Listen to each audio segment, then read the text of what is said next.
The first thing Gideon Mercer saw wasn't blood. It was shame. A young woman lay twisted on the sunburned grass near the Smoky Hill River, her wrists bound tight, her ankles pulled back, her torn white dress clinging to her skin like it had lost the will to protect her. The Kansas heat pressed down on her bare legs, the wind lifting the fabric just enough to steal what little dignity she had left. Her face was flushed, not only from pain, but from humiliation so raw it made breathing look like work. Gideon froze where he stood. 48 years on the plains had shown him death, hunger, and men torn apart by cattle and bullets. But this was different. This was a woman left alive on purpose, posed like a warning, abandoned in daylight where anyone could see her. She saw him then. Her eyes widened in terror, then squeezed shut as if the world itself had become unbearable. Her voice came out broken and uneven. "Don't look there." The words were weak, embarrassed, and pleading. Not a cry for help, but a plea for mercy. Gideon felt his chest lock.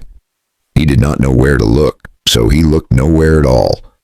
He stared at the horizon, jaw clenched, hands shaking like a boy caught in the wrong place at the wrong time. The woman shifted slightly, the ropes biting into her skin, and the movement made her gasp. It was clear now. She had been stripped of more than her belongings. Whatever modest clothing she once wore underneath had been taken, leaving her exposed in a way no decent person would ever choose. Gideon pulled the blanket from his saddle and tossed it toward her without looking back.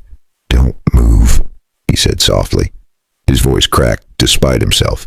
The blanket landed over her legs. She let out a breath that sounded like relief mixed with sobbing. Dust clung to her cheeks, and tears cut pale lines through the dirt on her face. She tried to curl inward, but the rope stopped her short. The silence between them was heavy. Only the sound of grasshoppers and the distant stamp of Gideon's horse filled the air. This wasn't an accident. No storm had done this. No wild animal. Someone had taken time. Someone had meant for her to be found exactly like this. As Gideon finally knelt to cut the ropes at her ankles, her voice trembled again. "Please, don't look." He nodded, though she could not see it. But in that moment, with the heat beating down and the open land watching in silence, one thought struck him harder than any bullet. If she was left here alive, ashamed, and terrified, then what kind of man was meant to find her, and what was supposed to happen next if he did? So here's the question that changes everything. Was she only a victim left behind, or was she the beginning of something far more dangerous meant for him?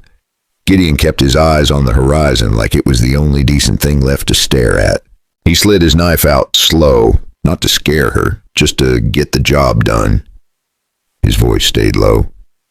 "Ma'am, I'm going to cut the ropes. I won't look. I promise." She swallowed hard under the blanket. "I didn't mean for anyone to see me like this," she said. And then she let out a breath that sounded like a laugh that hurt. "Guess that ship sailed." She tried to joke, but her voice shook, like humor was the only way she could keep from breaking. Gideon snorted once. Quiet. "Yeah, well, I've had worse mornings, but not by much." He reached behind him and grabbed his canteen, still facing away, and held it out like a man offering peace. "Take a sip." "Small one. Don't choke." Her hand trembled as it found the canteen,